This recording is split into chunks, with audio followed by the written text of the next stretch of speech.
সে যে স্বপ্ন পূরণের প্রতীক্ষা। নমস্কার, দীপনারায়ণ চৌধুরী রয়েছি আপনাদের সঙ্গে গপ্পদ্বীপের আড্ডা প্রতিজ্ঞা সিরিজের তৃতীয় পর্বে।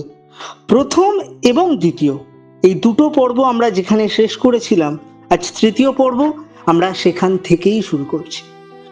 শিউলিপুরের ছোট্ট গ্রাম থেকে শুরু হয়েছিল রাহুলের গল্প।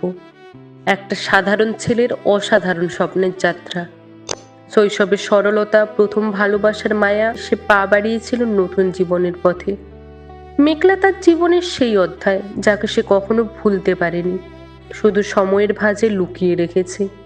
স্বপ্নের টানে নিজের যোগ্যতায় রাহুল পৌঁছে গেছে বিদেশে, যেখানে সবকিছু নতুন, কিন্তু তার ভেতরের অনুভূতিগুলো একই রয়ে গেছে। একাকিত্ব, সংগ্রাম আর স্মৃতির মাঝখানে হঠাৎ আসে নতুন এক আলো, ঐশী। কিন্তু জীবন কি এত সহজ? পুরনো ভালোবাসা কি সত্যিই শেষ হয়ে যায়, নাকি নতুন সম্পর্কের মাঝে আবার ফিরে আসে অতীত, সেখানে ভালোবাসা, দায়িত্ব আর অনুভূতির লড়াই শুরু হতে চলেছে। প্রায় বছরখানেক কেটে যায় এভাবেই। ছোট্ট গ্রামে সেই লাজুক ছেলেটা আজ অনেকটা বদলে গেছে। রাহুল এখন কলেজে পড়ে, নিজের যোগ্যতায় সবার কাছে পরিচিত। কিন্তু একটা জিনিস বদলায়নি, তার হৃদয়ে মেঘলার জায়গা। বন্ধুরা অনেকবার তাকে বলেছিল পুরনো কথা ভুলে যাওয়ার জন্য, কিন্তু রাহুল জানতো কিছু ভালোবাসা কখনো ভোলা যায় না, শুধু সময়ের সাথে চাপা পড়ে যায়। একদিন সে আকাশের দিকে তাকিয়ে বলল, তুমি যেখানেই থাকো না কেন, আমি একদিন তোমাকে ঠিক খুঁজে আনবো। আর ঠিক তখনই তার জীবনে এক নতুন অধ্যায়ের সূচনা হয়। রাহুল এখন কলেজের শেষ বর্ষের ছাত্র। দেখতে দেখতে 5খানা বছর কেটে গিয়েছে।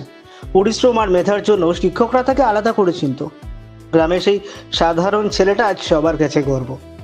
একদিন কলেজে একটি সেমিনারে বিদেশে পড়াশোনার সুযোগ নিয়ে আলোচনা হচ্ছিল।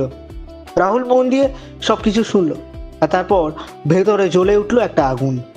আমি পারবো, আমাকে পারতে হবে। রাতে বাড়ি ফিরে সে বাবাকে বলল, বাবা, আমি বিদেশে পড়তে যেতে চাই।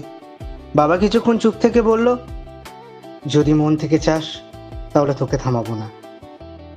সেই দিন রাতেই রাহুল আকাশের দিকে তাকিয়ে ফিসফিস করে বলল, মেঘনা, আমি আসছি তোমার কাছে। কয়েক মাসের কঠিন পরিশ্রমের পর রাহুল বিদেশে পড়ার সুযোগ পেল। পুরো গ্রামে আনন্দের হাওয়া, কিন্তু রাহুলের মনে এক অদ্ভুত মিশ্র অনুভূতি, খুশি, ভয় আর এক অজানা শূন্যতা। বিদায়ের দিন মাতাকে জড়িয়ে ধরে কাঁদছিলেন। বাবা শুধু বললেন, নিজের লক্ষ্যটা ভুলিস না। বিমানবন্দরে দাঁড়িয়ে রাহুল একবার পিছনের দিকে তাকালো। এই মাটিতেই তার শৈশব, ছেলেবেলা, ভালোবাসা, পড়াশোনা, বড় হয়ে ওঠা সবকিছু কেটেছে। আর মনে মনে রাহুল বলল, আমি ফিরবো, সবকিছু নিয়েই ফিরবো। আর তারপর সে উঠে পড়লো জীবনের সব থেকে বড় যাত্রায়। বিদেশের শহরটা একেবারেই আলাদা।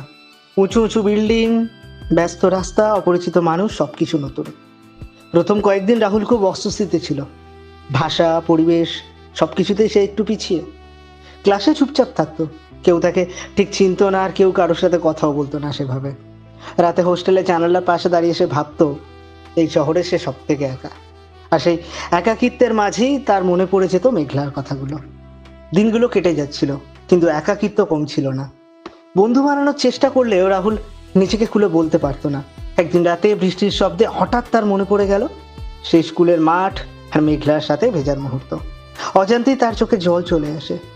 সে ফিসফিস করে বলল, তুমি কোথায় মেঘলা? বিদেশের এই ভিড়ের মাঝেও সে বুঝতে পারলো কিছু শূন্যতা কোনোদিনই পূরণ হয় না, কিন্তু জীবন তো থেমে থাকে না, তাই না?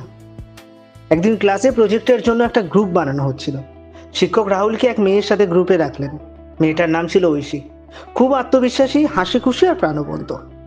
হঠাৎ করেই ঐশী এগিয়ে এসে বলল, হাই, আমি ঐশী। তুমি নিশ্চয় রাহুল?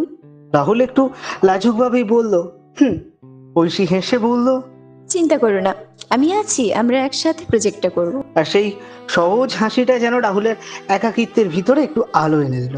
সেদিন অনেকদিন পর রাহুল একটু হাসলো, কিন্তু সে জানতো না এই নতুন পরিচয় তার জীবনে এক নতুন গল্প শুরু করতে চলেছে। আর এই গল্পকে নিয়েই তার জীবনে আসতে চলেছে এক ত্রিকোণ প্রেমের গল্প।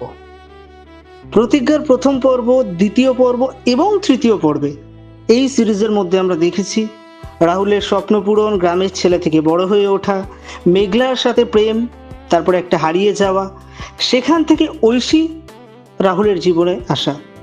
চতুর্থ পর্বে এখান থেকেই আমরা শুরু করব। তাদের গল্পটা কোন জায়গায় যায়। দেখা হচ্ছে আগামী বুধবার 4র্থ পর্বে। ততক্ষণের জন্য আমি দীপ, সহেলি এবং সবিতা আপনাদের থেকে বিদায় নিচ্ছি। গল্পটা ভালো লাগলে অবশ্যই লাইক, কমেন্ট, শেয়ার করে সঙ্গে থাকবেন। দেখা হচ্ছে বুধবার 4র্থ পর্বে। ভালো থাকুন, সুস্থ থাকুন।